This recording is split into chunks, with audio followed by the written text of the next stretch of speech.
berdiri pelan-pelan, Mbak. Aduh. Sekarang Mbak duduk dulu, istirahat dulu, Mbak. Mbak namanya siapa, Mbak? Nama saya Anissa, Mbak. Oh iya, Mbak, saya Ratna, Mbak.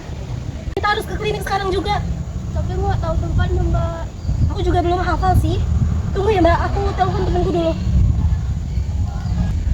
Halo, Dwi. Halo, iya kenapa, Rat? Dwi tahu nggak klinik Unip di mana? Deket kok, cuma 400 meter dari simpang 3 dekat rektorat. Oh gitu ya, Dwi. Makasih banyak ya, Dwi. Iya, sama-sama.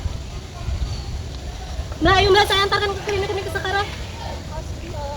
Mbak.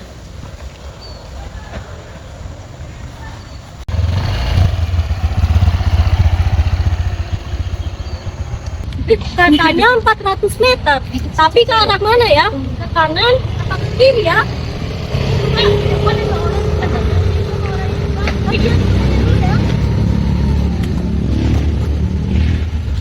Permisi Mbak, klinik Unip di mana ya Mbak? Oh beda? Gimana Mbak jadinya? Mana? Oh, jadinya kemana ini? Halo sahabat matematika. Kenalin nih, aku Diva, aku Dinda, Aku Anissa. aku Dwi. Aku Ratna. Senang bisa bertemu kalian di Video pembelajaran kali ini. Hai teman-teman, pernah nggak sih bingung mencari alamat seperti Ratna di awal video tadi? Sampai ikut bingung kan kita? Ratna sudah tahu jarak klinik Unip dari simpang 3 rektorat, yaitu 400 meter. Tapi dia nggak tahu nih arahnya kemana. Waduh, hampir saja Ratna dan Anissa tersesat dan nggak tahu arah jalan ke klinik Unip. Rasanya kayak main Mobile Legends, tapi nggak ada mapnya. Kok malah bahas game sih? Seharusnya sih gampang kalau pakai peta elektronik. Tinggal buka aplikasinya, lalu ikuti deh arah petanya. Tapi kebayang nggak sih kalau petanya nggak nunjukin arah? Wah, bisa kacau balau deh ojek online yang mau ngantar makananmu. Bisa nyasar ke fakultas sebelah.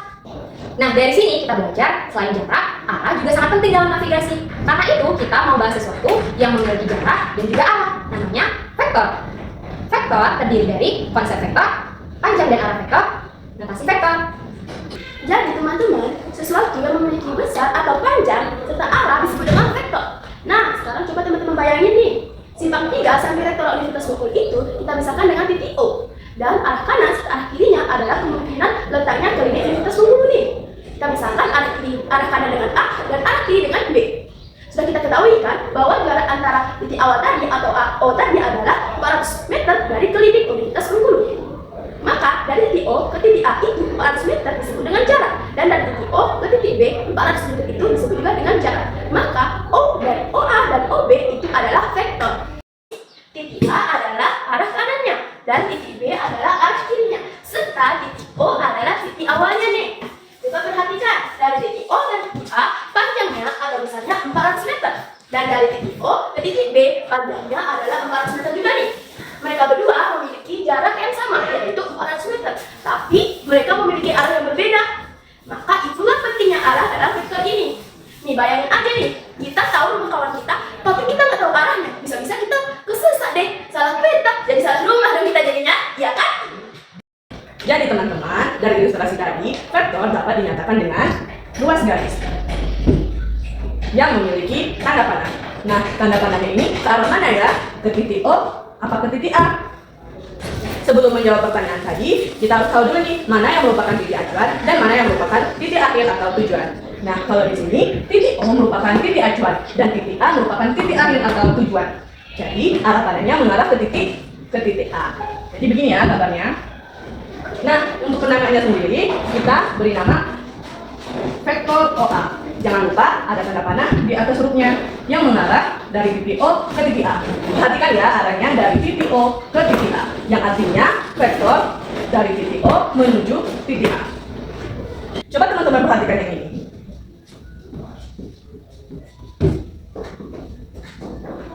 Nah, di sini adalah vektor OA. Dan di sini adalah vektor AO. Nah, pada vektor AA ini tanda panahnya ke arah kiri, dan di vektor AO tanda panahnya ke arah kanan. Ini beda ya artinya. Di sini artinya vektornya dimulai dari titik A menuju titik O, sedangkan di sini vektornya dimulai dari titik A menuju titik O. Nah, di sini merupakan penamaan yang salah ya. Jadi kita beri tanda silang dulu. Iya sih, vektor OA dan vektor AO memiliki panjang yang sama. Kenapa? Karena ruas garisnya dari titik O menuju titik A, di mana bernilai 400 meter kalau dari cerita kita tadi. Jadi kita tuliskan sini ya 400 meter. Nah, namun karena arahnya berbeda, jadi vektornya berbeda. Kalau vektor OA, dia dimulai dari titik O menuju titik A, sedangkan vektor AO itu berawal dari titik A menuju titik O. Intinya, arah pada vektor itu sangat berpengaruh. Jadi, jangan sampai ketukar ya. Nah, untuk vektor yang ini dapat kita tuliskan dari titik O ke titik B. Tanda panahnya kemana? Ya ke titik tujuan dong, yaitu titik B. Nah, untuk vektornya dapat kita tuliskan seperti ini. Bukan yang seperti ini ya. Kalau ini artinya dari titik B ke titik O. Ini salah ya. Nah, sekarang teman-teman sudah tahu kan bagaimana cara penulisan vektor. Nah, sekarang ada yang menarik nih dari vektor-vektor kita tadi. Kan kita tadi cuma punya vektor-vektor yang lurus secara horizontal saja.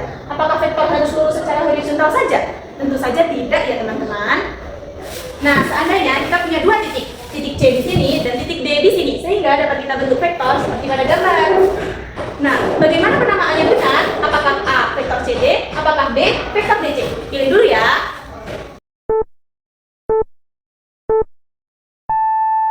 Jawaban yang tepat adalah A vektor CD karena berawal dari titik C dan berakhir di titik D. Selamat ya untuk yang jawabannya benar. Yang belum nggak apa-apa, belajar lagi ya.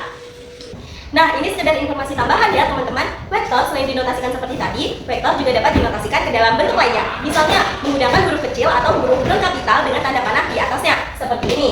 Atau juga menggunakan tanda garis di atasnya, seperti ini. Dan ada juga loh yang bahkan menggunakan tanda garis di bawah, seperti ini. Semua ini adalah bentuk vektor atau notasi dari vektor. Tetapi yang sering digunakan adalah yang ini, yang menggunakan tanda panah di atasnya. Nah, sekarang kita mempunyai vektor O, A, kita misalkan dengan vektor U. Di sini dengan panjang 400 meter. Nah, di sini kalian bisa melihat dan perhatikan bahwa vektor O, A, dan vektor O, B itu memiliki panjang yang sama, yaitu sama-sama 400 meter. Nah, kalau vektor O, A itu adalah vektor U, maka vektor O, B adalah negatif vektor U. Nah, tanda negatif pada vektor ini itu menandakan bahwa arahnya berlawanan. Nah, teman-teman sudah tahu ya bahwa vektor itu adalah besaran yang memiliki besar atau panjang dengan arahnya. Vektor memiliki titik acuan dan juga titik tujuan, di mana arahnya selalu dari titik acuan menuju titik tujuan. Nah, vektor itu dapat ditulis misalnya dengan OB, OA, atau vektor U, atau juga dengan negatif vektor U. Nah, teman-teman, tadi kita sudah belajar mengenai pengertian, panjang, arah, dan notasi vektor. Sekarang kita akan belajar contoh soalnya ya. Perhatikan soal pada depan. Gambarkan vektor kecepatan pesawat terbang dengan kelajuan 400 km per jam dan arah terbang membentuk sudut 120 derajat. Tentukan titik awal dan titik akhirnya, lalu beri nama vektor dan tuliskan skalanya. Wah, 450 km per jam, cepat sekali ya pesawatnya. Langkah pertama, kita butuh peta untuk menggambarnya, yaitu sistem koordinat. Seperti biasa, kita gambar terlebih dahulu ya, sumbu X dan sumbu Y. Nah, lalu kita butuh titik awal. Karena di soal tidak menyebutkan titik awal tertentu, jadi kita punya kebebasan. Titik yang paling mudah dan yang paling umum yaitu titik origin atau titik O 0,0. Nah, kita mulai dari sini ya.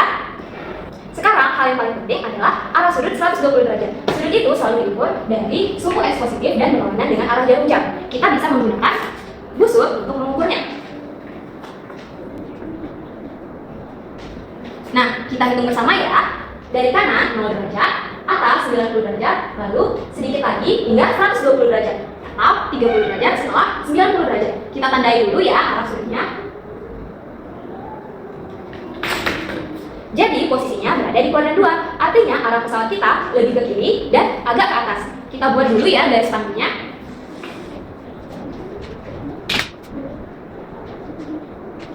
Nah, jadi ini adalah arah sudut 120 derajat. Nah, sekarang masalahnya 450 km per jam itu sangat panjang ya jika kita gambar sesuai aslinya. Makanya kita perlu menentukan skalanya terlebih dahulu. Kita bayangkan ini adalah sebuah peta kecil. Nah, kita tentukan skala yang paling mudah. Bagaimana jika 1 cm itu mewakili 10 km per jam. Sehingga panjang vektor kita itu adalah 450 dibagi 10, yaitu 45 cm. Sempurna. Ini adalah ukuran yang pas untuk kita gambar. Nah, setelah semuanya lengkap, sekarang kita bisa menggambar vektornya. Gambar panah dari titik O menuju sudut 120 derajat dengan panjang persis 45 cm. Nah, lalu kita beri nama titik akhirnya sebagai titik E. Nah, inilah vektor kita, yaitu vektor OE atau vektor V dengan panjang 45 cm. Sehingga kita memperoleh vektor dengan titik awal yaitu titik O 0,0 dan titik akhir yaitu titik E dengan nama vektornya adalah vektor OE atau juga bisa disebut dengan vektor V. Nah, itulah tadi penjelasan mengenai contoh salah satu. Mudah kan? Teman-teman, kita masuk ya ke contoh nomor 2. Pada contoh nomor 2 ini, kita diminta untuk menggambar vektor negatif dari soal nomor 1 atau vektor negatif dari Pi. Tadi sudah dijelaskan ya, vektor negatif itu berlawanan arah dengan 180 derajat. Masih ingat kan? Oke, kita lanjut ya ke pembahasan. Nah, kita masuk ke pembahasan ya teman-teman. Tadi kan kita sudah ketahui nih bahwa besar sudut vektor V adalah 180 derajat. Maka vektor negatifnya adalah 120 derajat ditambah 180 derajat. Berapa ya jumlahnya? Ya, betul, 300 derajat. Kalau kita gambarkan dengan busur, 300 derajat itu sama saja seperti min 60 derajat. Min 60 derajat itu berada di kuadran 4 kan? Yang terletak di bawah. Ayo kita gambarkan vektornya. Nah, perhatikan ya teman-teman. Tadi kan kita sudah ketahui panjang dari vektor V adalah 45 cm dengan sudutnya adalah 120 derajat. Sekarang kita akan menggambar vektor negatif dari V. Untuk menggambar vektor negatif dari V tadi, kita sudah ketahui nih bahwa sudut dari negatif vektor V adalah 300 atau sama saja seperti min 60 derajat. Sekarang kita akan menggambar min 60 derajatnya menggunakan busur. Setelah kita menemukan titik min 60 derajat di kuadran tepat, kita akan menarik garis vektor sepanjang 40 cm dari titik O.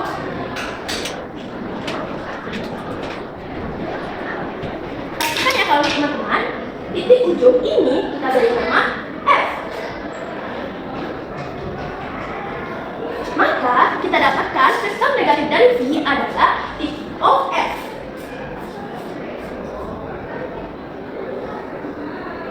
Atau kita dapat menuliskannya negatif vektor V. Seperti ini ya teman-teman, gambar dari negatif vektor V atau gambar negatif dari soal nomor 1. Nah teman-teman, gimana? Sudah paham kan penjelasan dari kakak tadi? Sekarang udah tambah jago dan tambah hebat. Kalian coba mengerjakan soal di samping ini ya. Nah, coba mengerjakan teman-teman.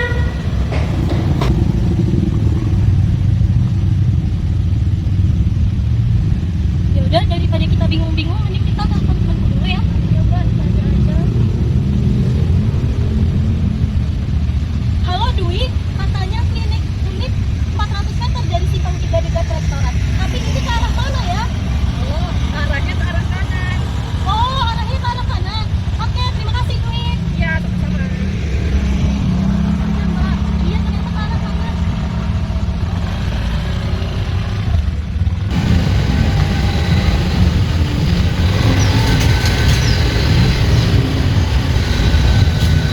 Akhirnya kita menemukan arah yang tepat ke klinik unit ini. Iya Mbak, makasih ya Mbak dan doanya. Iya Mbak, sama-sama Mbak, ayo kita masuk Mbak. Pelan-pelan Mbak.